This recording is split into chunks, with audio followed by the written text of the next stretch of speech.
Nova Manhã. Conexão Brasília com Diego Amorim. E ontem o Diego trouxe aqui as impressões, os desdobramentos aí da campanha do PT, do candidato Luiz Inácio Lula da Silva, em relação ao possível avanço de reformas. E prometeu que hoje traria o sentimento na campanha de Bolsonaro em relação a essas mesmas reformas. O que você conta pra gente, hein, Diego? Bom dia. Bom dia, Michele. Bom dia, Mauro. Bom dia, ouvintes da Nova Brasil FM. Pois é, eu conversei com alguns integrantes da campanha e apoiadores do presidente Jair Bolsonaro, que busca a reeleição. E antes de falar do que eu ouvi deles, eu queria relembrar ao nosso ouvinte que o Jair Bolsonaro foi eleito presidente em 2018 após uma campanha em que ele apresentou o economista Paulo Guedes como um liberal reformista, seria o todo-poderoso ministro da Economia, o posto Ipiranga do Palácio do Planalto para assuntos econômicos, que promoveria reformas e privatizações, por exemplo.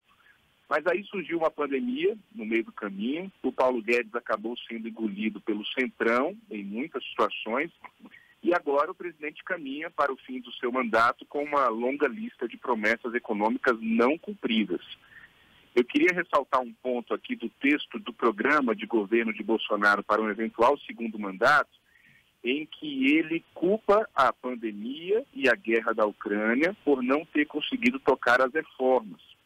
Mas eu queria lembrar que desde antes da pandemia, o governo batia cabeça sobre que reformas enviar ao Congresso Nacional. Vale até lembrar que Paulo Guedes ficou conhecido aqui em Brasília como ministro da semana que vem, porque ele dizia sempre em entrevistas que na semana que vem nós vamos mandar reforma, na semana que vem nós vamos mandar reforma. E essa semana que vem nunca chegava. Eu conversei com o líder da bancada evangélica, o deputado Sóstenes Cavalcante, sobre essa questão, e ele me disse que o Bolsonaro é sim reformista e que se for reeleito em outubro, algumas dessas propostas de reforma vão avançar, sobretudo a reforma tributária.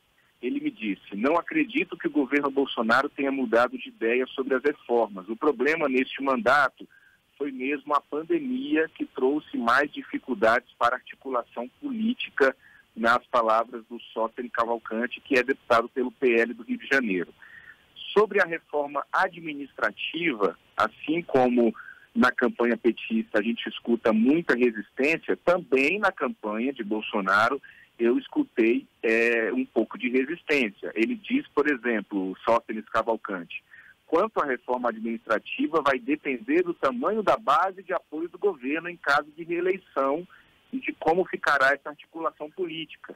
E aí eu pergunto a ele o porquê dessa resistência com a reforma administrativa na campanha do Bolsonaro, e ele me disse o seguinte, acho difícil avançar com essa reforma porque tem que mexer inclusive com o poder judiciário, que hoje é a parte do país que mais se melindra, mais sensível a qualquer tipo de mudança. Ou seja, o Sóstenes Cavalcante colocando no colo do Poder Judiciário essa dificuldade de se avançar com a reforma administrativa que a gente já percebeu nesse primeiro mandato do Bolsonaro. Vamos ver se vai ter um segundo. Quanto à reforma trabalhista, eles dizem que não há qualquer possibilidade de se voltar atrás naquilo que já foi aprovado no governo de Michel Temer, sobretudo refutam qualquer possibilidade de volta do chamado imposto sindical, caso Jair Bolsonaro seja eleito. Eu também conversei com o senador Eduardo Gomes, que é do Tocantins, e é líder do governo Bolsonaro no Congresso. E ele também, assim como os outros que eu escutei sobre esse assunto, também atribui à pandemia e à guerra na Ucrânia o fato de Bolsonaro não ter feito as reformas que ventilou-se ali no início do mandato. Ele me disse, por exemplo, o Eduardo Gomes, estamos falando de um governo que, apesar de toda a confusão com a pandemia e tudo mais, conseguiu bons resultados legislativos. E aí ele me cita a reforma da Previdência, que foi aprovada logo no início do governo Bolsonaro, e também aquele projeto que garantiu a autonomia do Banco Central. O Eduardo Gomes diz que o Bolsonaro tem sim o ímpeto reformista e que, se for reeleito, vai tentar as reformas.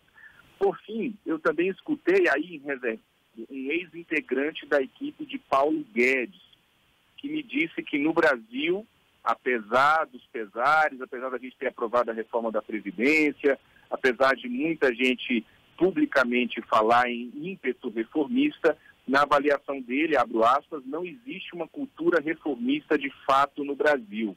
O país continua bem distante do ideal.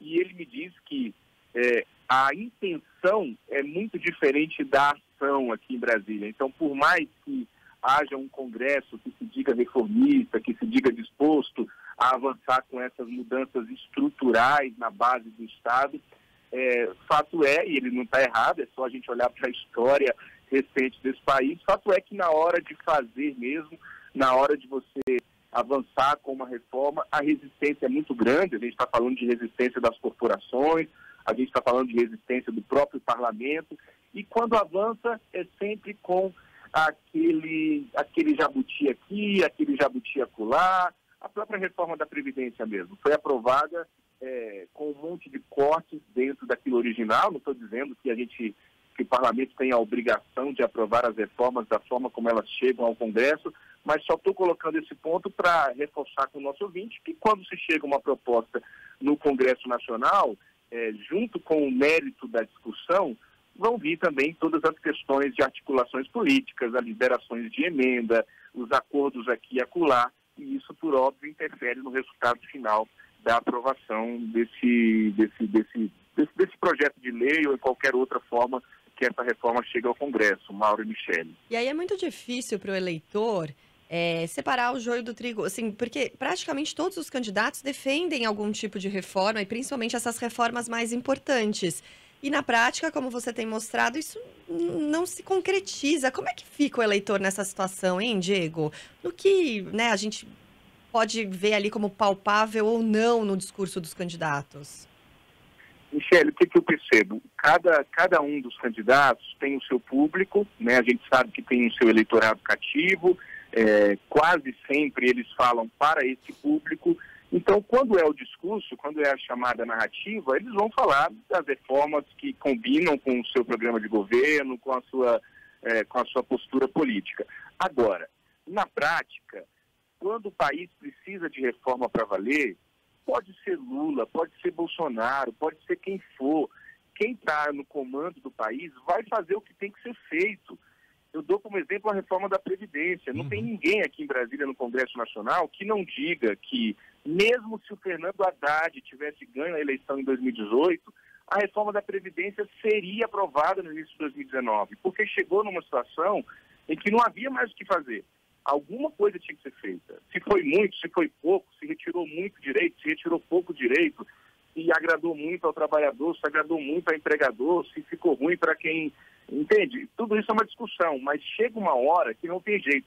Isso vai acontecer com a reforma administrativa, isso vai acontecer com a reforma tributária. O problema é que nesse país em que nós estamos, a coisa fica muito ruim para que se perceba que já não dá mais para continuar assim e que alguma coisa precisa ser feita. E aí, quando alguma coisa já está muito ruim, a chance da gente fazer qualquer coisa de qualquer jeito, somente para dizer que fez alguma coisa, é muito grande. Não tem um planejamento. Ou seja, a Previdência estava com sinal amarelo e latejando há quanto tempo? Há quantos anos especialistas não alertam sobre a Previdência? O mesmo é o tamanho do Estado. Há quanto tempo se fala que o Estado desse tamanho não vai dar certo nesse país? Mas vão esperar a coisa ficar de um jeito que não tem mais como segurar para se fazer alguma coisa e se chamar de reforma administrativa. E aí, repito, não importa se vai ser de esquerda, se vai ser de direita, porque quem está no governo precisa continuar governando. E para continuar governando precisa ter a casa minimamente arrumada. E nesse sentido, Diego, eu deixo aqui não um pedido, mas um apelo de novo. Por favor, prestem atenção no voto para deputado e para senador. Talvez seja até mais importante do que o voto para presidente, dado o poder que o Congresso tem aqui no Brasil. Não vai votar só porque o cara fez uma gracinha no horário eleitoral, cantou uma musiquinha, fez lá uma piadinha, se vestiu de A, B, C ou D. pesquisa antes de votar para deputado e para senador, porque são essas pessoas que definem o nosso futuro. A gente está falando de reforma administrativa, a gente está falando aí do futuro, por exemplo, de todos os funcionários públicos federais. E isso pode acontecer nos estados também. Então tem que votar bem no deputado estadual também, sabe? Pesquisa, por favor, pesquisa, porque é ali que o futuro da gente está sendo votado. Não teve agora a votação do piso da enfermagem, por exemplo? Isso foi decisão do Congresso, foi decisão do Legislativo. É muita coisa que interfere na nossa vida. Baixar o imposto, o ICMS dos estados em cima dos combustíveis, teve que passar pelo Congresso. Isso interferiu em todo mundo que paga combustível lá no posto de gasolina. Quer dizer, tá tudo lá. A gente precisa prestar muita atenção nesse nosso voto. O nosso ouvinte Sérgio do Recife, ele fala: todo presidente faz o que faz por conta da cumplicidade da Câmara e do Senado. E deixa de fazer também, né? Eu acrescento aqui. Pro mal, mas também pro bem. Então, exatamente. Então, sabe, pode ser pro bem, gente. Se a gente votar direito, em gente capacitada, em gente que entende do riscado, que sabe o que está fazendo, se a gente pesquisar um pouco mais o nosso voto e não se deixar levar só porque quem tá fazendo gracinha na televisão, a gente vai melhorar a qualidade do Congresso e vai melhorar a qualidade das leis que são aprovadas ali. Eu ouvi dizer que o Diego Amorim vai trazer aí um convidado pra gente em breve para nos ajudar a refletir melhor de como escolher melhor os nossos candidatos. É isso, Diego? É isso aí, Michele. Amanhã, se tudo der certo, a gente está aqui no Nova Manhã com o professor Creomar de Souza para conversar um pouquinho com a gente com mais profundidade ainda sobre essa questão toda da eleição e como o nosso ouvinte da Nova Brasil FM pode se preparar, digamos assim, para o próximo dia 2 de outubro. Muito bem, já está feito o convite. Tá combinado. Diego, obrigado por hoje. Até amanhã. Um ótimo dia. Até amanhã. Valeu.